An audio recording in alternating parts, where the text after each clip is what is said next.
Bonjour à tous, c'est Dr Jonas Croissant, prédicateur, enseignant de la Bible et éditeur en chef de connaîtrepourvivre.com, site d'enseignement chrétien.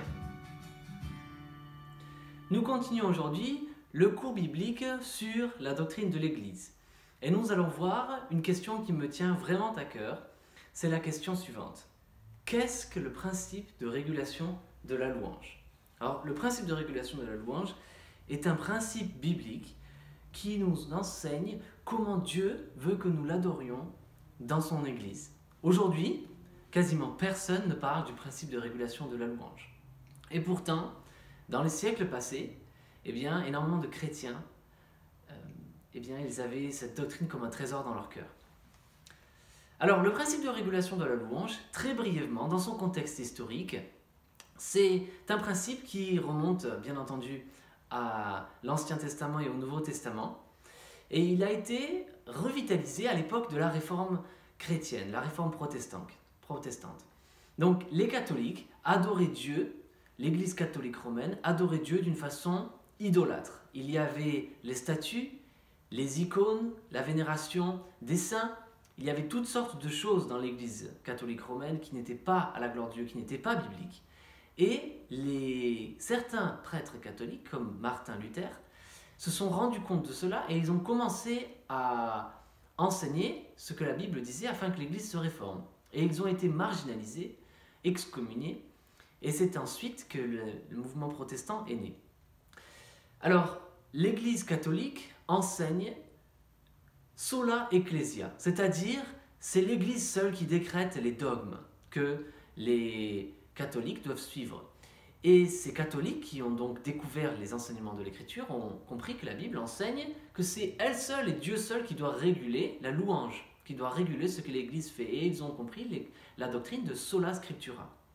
Alors, imaginez-vous, à l'époque de Luther et de Calvin, etc., les chrétiens protestants se sont demandé, mais que faut-il garder dans notre culte dominical, c'est-à-dire garder de ce que la tradition catholique avait d'alors, et que faut-il réformer? Et c'est en découvrant le principe de régulation de la louange qu'ils ont compris ce que Dieu souhaite que nous fassions dans son Église, le dimanche. En d'autres termes, le principe de régulation de la louange nous enseigne ce que Dieu souhaite que nous fassions et ce qu'il souhaite que nous ne fassions pas lorsque nous nous rassemblons le dimanche. C'est un principe biblique qui régule la louange que Dieu souhaite recevoir. C'est un principe qui sort de l'Écriture. Alors, il y a trois principes. Il y a le principe créatif de la louange. Ce sont les trois principes qui, si vous voulez, catégorisent les compréhensions que les chrétiens ont dans le monde entier et les façons, si vous voulez, par lesquelles les églises louent Dieu ou disent louer Dieu. Alors, les catholiques, ils ont ce qui s'appelle le principe créatif de la louange.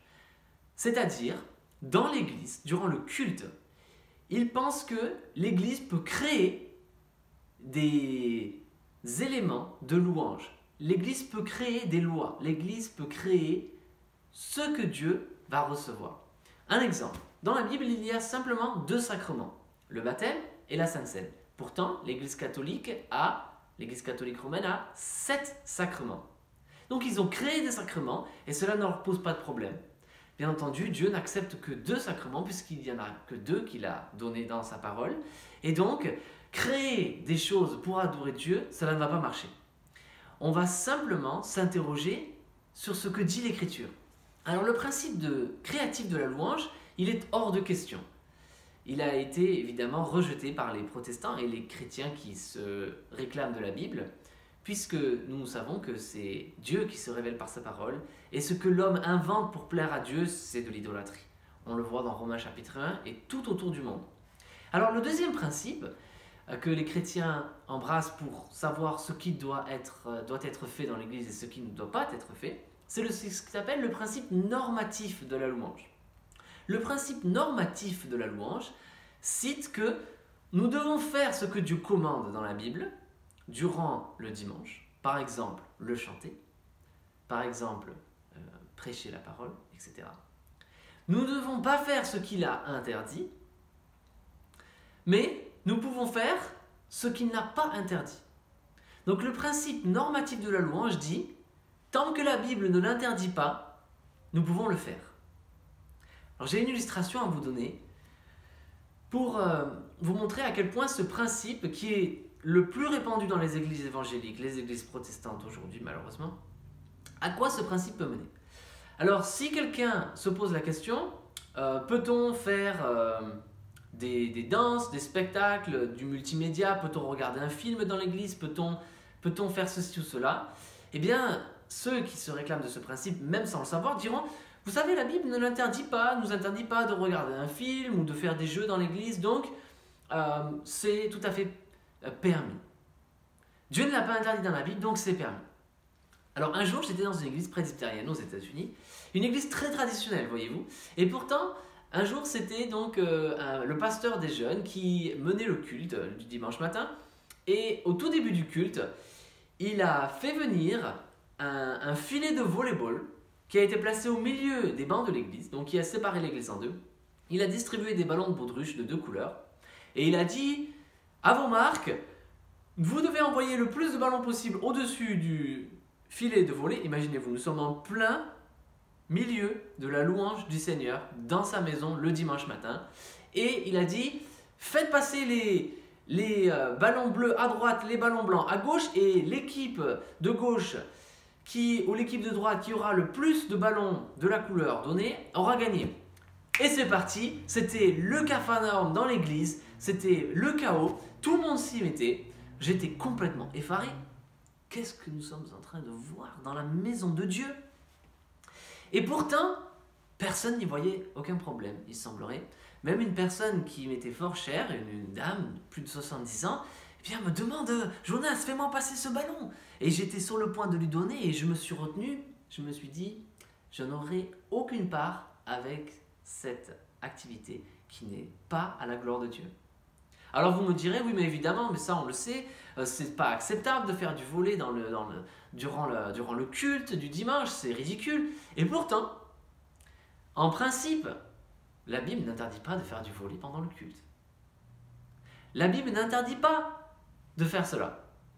Alors, est-ce que cela rend cette activité permissible? Pas du tout. Pourquoi? Parce que la Bible n'est pas une longue liste d'interdictions. Puisqu'évidemment, si Dieu devait nous interdire de faire ceci, cela, il n'y aurait jamais une liste complète. Il n'y aurait jamais une liste complète de tout ce que les hommes ne doivent pas faire. La Bible n'est pas une liste d'interdictions, bien qu'il y ait des interdictions, mais ce sont principalement des principes de vie que Dieu nous donne dans la parole.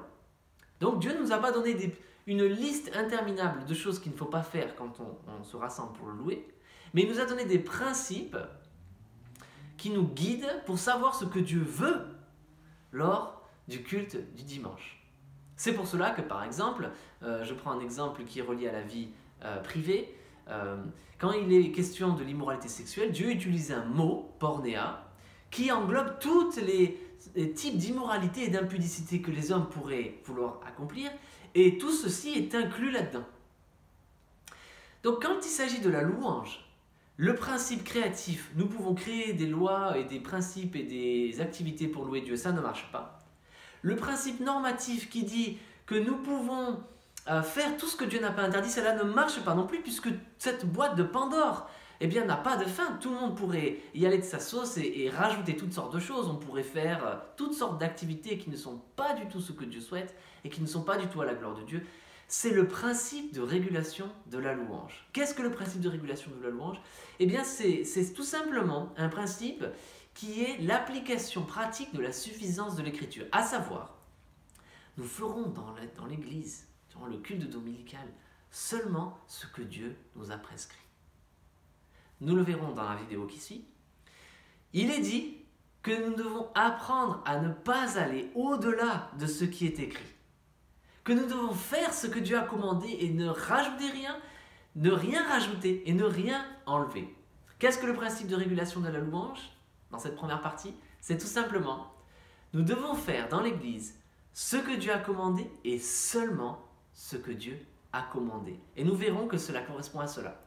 Nous prions la parole, nous lisons la parole, nous chantons la parole, nous prêchons la parole, nous voyons la parole dans le sacrement du baptême et de la Sainte Seine, et nous envoyons la parole par les offrandes.